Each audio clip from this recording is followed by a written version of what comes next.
À quel moment l'athlète doit-il choisir tel ou tel type de sucre? Juste avant l'effort, pendant l'effort et pendant la fenêtre métabolique qui suit immédiatement l'effort. Quand on a besoin de sucre disponible immédiatement dans l'organisme, on utilisera plutôt des index glycémiques élevés. En dehors de ces périodes, les athlètes préféreront des index glycémiques bas et modérés, ce qui permettra d'avoir une meilleure stabilité au niveau du taux de sucre dans le sang et de limiter les pics d'insuline.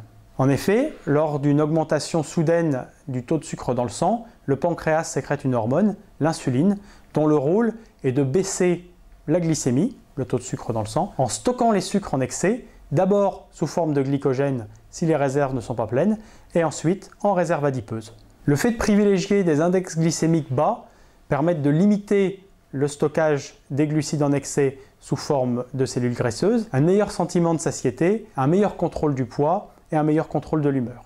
L'index glycémique dépend de nombreux paramètres, dont la cuisson. Plus un aliment est cuit, plus les chaînes d'hydrates de carbone sont cassées et plus l'absorption au niveau de l'organisme va être élevée, donc plus l'index glycémique va également être élevé. On privilégiera par exemple de cuire les pâtes al dente pour limiter l'index glycémique. Le raffinage augmente aussi cet index. Par exemple, les pâtes simples vont avoir un index glycémique plus élevé que des pâtes complètes.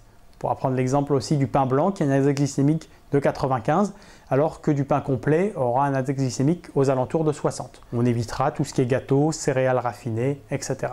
Ingérer des aliments non glucidiques en même temps aura tendance à diminuer l'index glycémique général d'un repas.